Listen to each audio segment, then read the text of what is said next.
केवल ये गुमराह करने की काम करता है, देश की एकता अखंडता को नष्ट करने का काम करता है। इसके अलावा इसको कुछ आता ही नहीं है। एक चीज़ मैं राहुल गांधी के बारे में आपको बता दूं, एक फिल्म आई थी, फिल्म का नाम था मेरा नाम जोकर।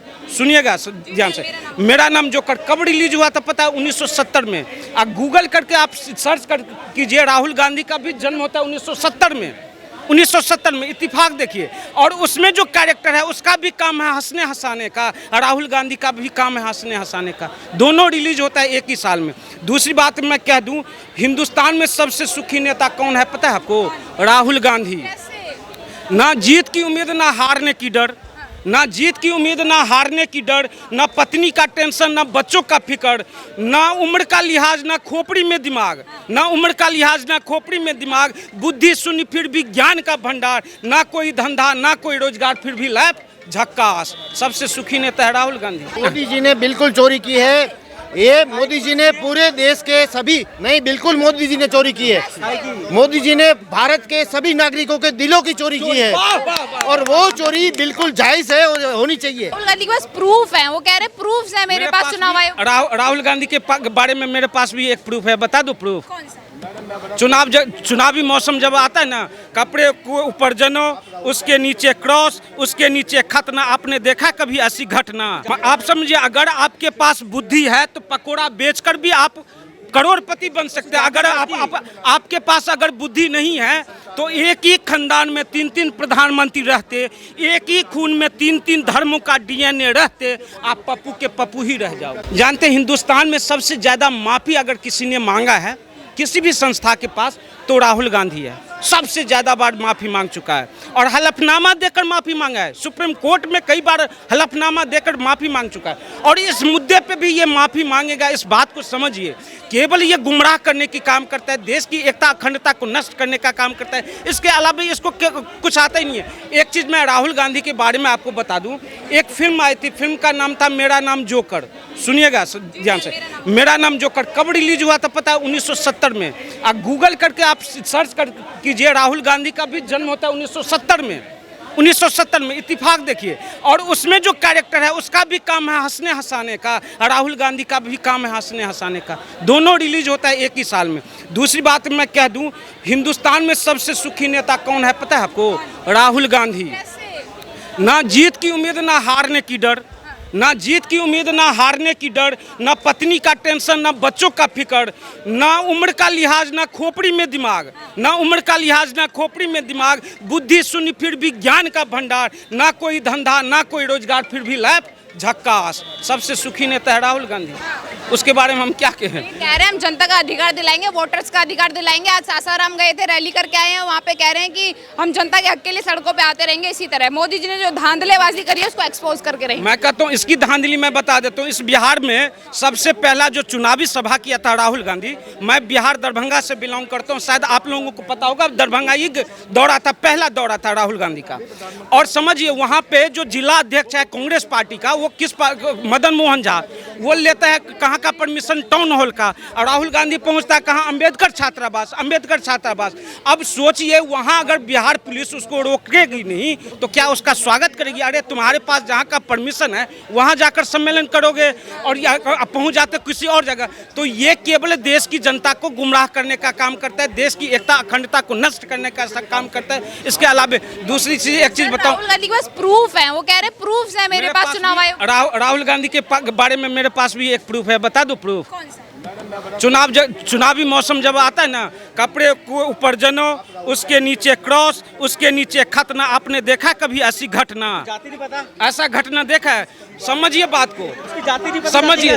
तो ये चीज समझिए, आप समझिए, अगर आपके पास बुद्धि है तो पकोड़ा बेचकर भी आप करोड़पति बन सकते हैं। अगर आपके पास अगर बुद्धि नहीं है तो एक ही खानदान में 3-3 प्रधानमंत्री रहते, एक ही खून में 3-3 धर्मों का डीएनए रहते, आप पप्पू के पप्पू ही रह जाओ। और आप अब बोल रहे हैं कि मोदी जी धांधलेबाजी करके बार-बार प्रधानमंत्री बने, उसका क्या वोट चोरी करके?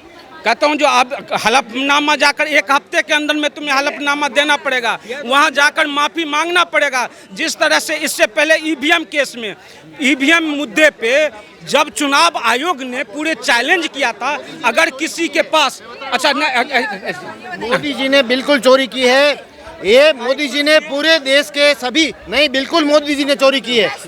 मोदी जी ने भारत के सभी नागरिकों के दिलों की चोरी की है और वो चोरी बिल्कुल जायज़ है और होनी चाहिए। ये जो जीरो एड्रेस वाला मामला है, जिसमें चुनाव आयोग के अध्यक्ष ज्ञानेश कुमार ने जो कल प्रेस कॉन्फ्रेंस में कहा, वो सबसे बड़ी बात थी। उन्होंने कहा कि जो पुलों के नीचे, ब्रिज के नीचे जो गरीब लोग रहते हैं, जिनका कोई एड्रेस नहीं है, उनके लिए 0 नंबर का घर नंबर दिया जाता है। तो वो बात ज़रा समझनी चाहिए। ऐसे बहुत सारे लोग हमारे देश में हैं और ऐसे लोग जो है उनको अपना अधिकार मिले, इसीलिए जो नरेंद्र मोदी काम कर रहे हैं उसी के सामने इनको तकलीफ है और इसी के लिए नागरिक जो है वो भाजपा को, उनको नरेंद्र मोदी को पसंद करती है। और अगर यही करना है तो ऐसी ही चोरी, दिलों की चोरी अगर राहुल गांधी कर पाए तो उनको भी वोट मिल सकते हैं, लेकिन उनको वो वोट नहीं चाहिए। उनको वोट चोरी वाला ही कंसेप्ट दिमाग में। इलेक्शन कमीशन के लिए ऐसे शब्द यूज कर रहे हैं कि वोट चोरी, धांधलेबाजी, इस तरीके के अपशब्द यूज कर रहे हैं। वो भी एक निष्पक्ष संस्था जो किसी के लिए काम नहीं करती, जो सिर्फ देश के लिए काम करती है। तो इस पर राहुल गांधी जी को क्या कहेंगे?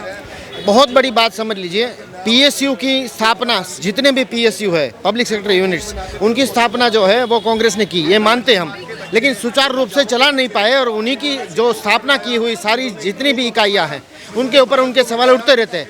न सिर्फ उनका सवाल जो है वो चुनावी पंच यानी चुनाव आयोग पे ऊपर और सुप्रीम कोर्ट के ऊपर भी बार बार उठता है। जब राम मंदिर का जब आया था वर्डिक्ट, तब भी उनका सवाल सुप्रीम कोर्ट के सामने था। जब वो हार जाते हैं तो ईवीएम के ऊपर सवाल उठाते हैं या फिर वोट चोरी की बात लेकर आएंगे। उनको पब्लिक में जाकर कुछ करना ही नहीं है, क्योंकि वो नेतृत्व विहीन अवस्था में कांग्रेस जो है वो कांग्रेस नहीं, अब कांग्रेस बन चुकी है।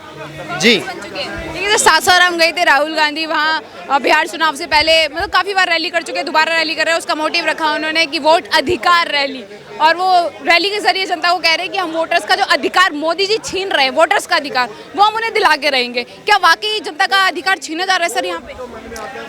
बिल्कुल नहीं। आप जानते हैं और हम भी जानते हैं कि अगर सिर्फ चुनाव है इसीलिए इस बात को उठाया गया है। अगर चुनाव, उनकी बात जो है जिसमें वो बता रहे हैं कि जहाँ जहाँ पर वोट चोरी हुई, वो वोट चोरी 2014 से बता रहे, वो 2012 से बता रहे, जब गुजरात में शासन संभाला था तब से बता रहे। तो यही मुद्दा इन्होंने पहले क्यों नहीं उठाया, अभी क्यों उठा रहे?